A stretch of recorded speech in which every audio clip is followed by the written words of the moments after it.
apenas crendo em Jesus, eles têm que fazer algo mais. Primeiro eles têm que se tornar judeus. Se eles não se circuncidarem, só ter Jesus não é suficiente. Amados, se a teologia não é boa, não temos condições de fazer a obra de Deus.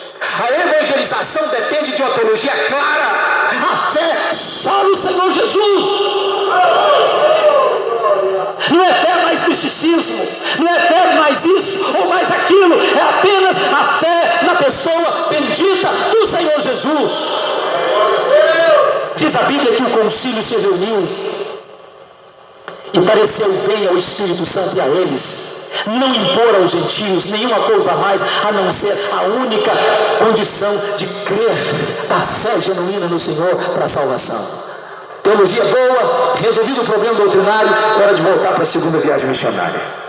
Abra sua Bíblia agora em Atos 15, versículos 36 a 41. Acontece algo extraordinário. Paulo chega para Barnabé e diz: Barnabé, precisamos voltar para a segunda viagem missionária. Barnabé diz: tá bom.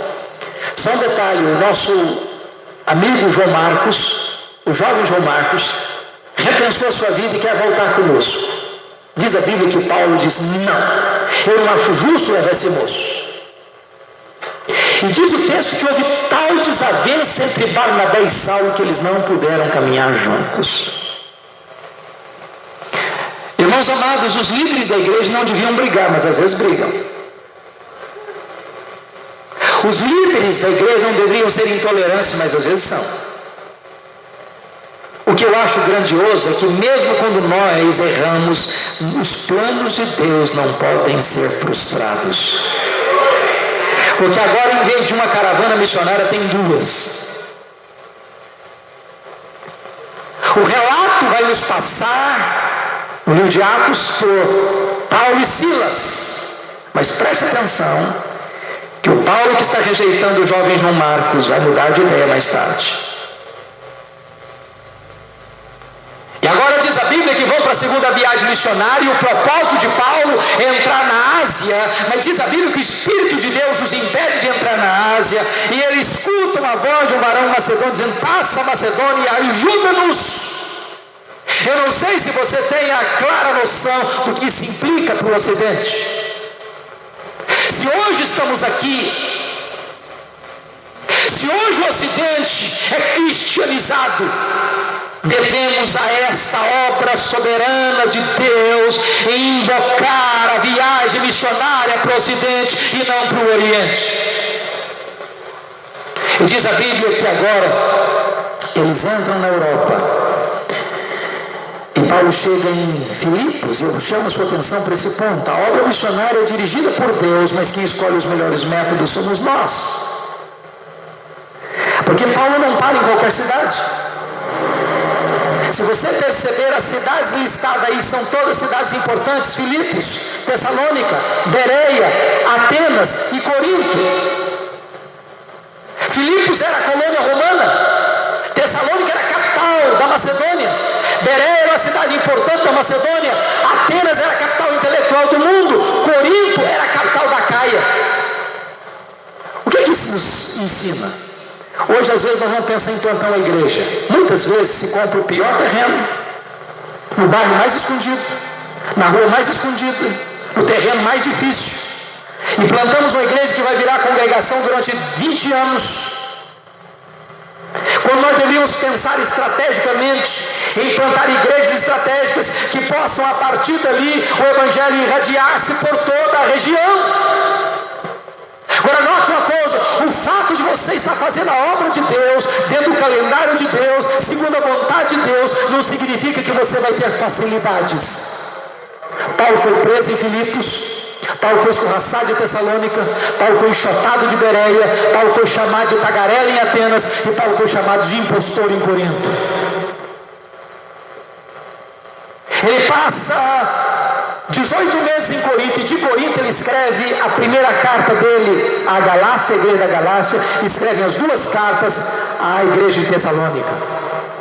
Volta para a terceira viagem missionária, e agora ele vai para Éfeso, a capital da Ásia Menor, a cidade onde havia o templo templo de Diana, uma das 7 maravilhas do mundo antigo, e diz a Bíblia que ele fica lá 3 anos, e nesses 3 anos, pregando o evangelho de casa em casa e publicamente, o evangelho se espalhou por toda a Ásia Menor. E diz a Bíblia que em Éfeso ele enfrentou lutas maiores do que suas forças, ele enfrentou feras. Era hora de voltar. E diz a Bíblia que Paulo estava comprometido com a causa dos pobres. Aliás, diz Gálatas 2:10, que antes de ir para os gentios, ele fez um compromisso com os apóstolos em Jerusalém, que ele ia para os gentios, mas ele não se esqueceria dos pobres. E assim estamos aprendendo que evangelização e ação social não são coisas antagônicas, elas se completam. E Paulo fez uma coleta para os pobres da Judéia, nas igrejas gentílicas na Macedônia e Acaia. Por quê? Você lê em Atos 18:2 que no período do imperador Cláudio houve uma expulsão de todos os judeus de Roma, e os judeus tiveram que sair de Roma sem suas casas, sem seus bens, e isso provocou uma grande crise financeira entre os judeus, e havia fome entre os judeus da Judéia. E Paulo vai se preocupar com eles. E agora diz a Bíblia que Paulo está saindo de Éfeso, e de Éfeso ele escreve as suas 2 cartas aos Coríntios, e ele está saindo de Éfeso para levar a oferta para os pobres da Judéia, e nessa saída de Éfeso, quando passa pela Macedônia, ele escreve a sua carta aos Romanos, por 2 razões. Primeiro, porque ele quer pedir orações da igreja para a viagem a Jerusalém, porque ele sabe que ele vai encontrar cadeias e tribulações. Segundo, porque ele quer que a igreja de Roma seja a base missionária para ele ir à Espanha. E terceiro, porque ele quer apresentar à igreja da capital uma fiel exposição do evangelho. Dali ele parte para Mileto, chama os presbíteros de Éfeso e dá conselho para eles. E ele diz assim nos versículos 21 a 23: o Espírito Santo me revela que o que me espera pela frente são cadeias e tribulações. Mas parte assim mesmo, e chega a Cesareia Marítima, e quando chega em Cesareia Marítima, o profeta Ágabo sobe de Jerusalém, pega o cinto de Paulo, amarra suas mãos, amarra os seus pés e profetiza: Paulo, não suba para Jerusalém, porque eles vão prender você lá. E quando dizem isso, os discípulos tentam dissuadir o apóstolo Paulo de ir a Jerusalém, e ele diz: o que vocês estão fazendo comigo? Eu estou pronto não só a ser preso, eu estou pronto a morrer pelo nome de Jesus. Ele vai para Jerusalém e ele é preso, mas ele testemunha para o povo na cidade, ele testemunha para o Sinédrio. E diz a Bíblia que 40 judeus entram em conspirata, fazendo um voto de não comerem e não beberem antes de matar Paulo. A notícia vaza, e Paulo escuta o Senhor falando para ele da masmorra, na prisão, na fortaleza de Antônio em Jerusalém: coragem, Paulo, porque assim como você deu testemunho em Jerusalém, eu quero que você dê testemunho também em Roma. A notícia da conspiração chega aos ouvidos do sobrinho de Paulo, ele vai à cadeia, mostra para Paulo, revela para Paulo o plano nefasto do seu assassinato. Paulo chama o comandante, comunica ao comandante, e à noite, sob forte escolta romana, Paulo é trasladado de Jerusalém para Cesareia Marítima, quartel-general de Roma na Palestina. E Paulo fica durante 2 anos preso, acusado pelos judeus em Cesareia Marítima.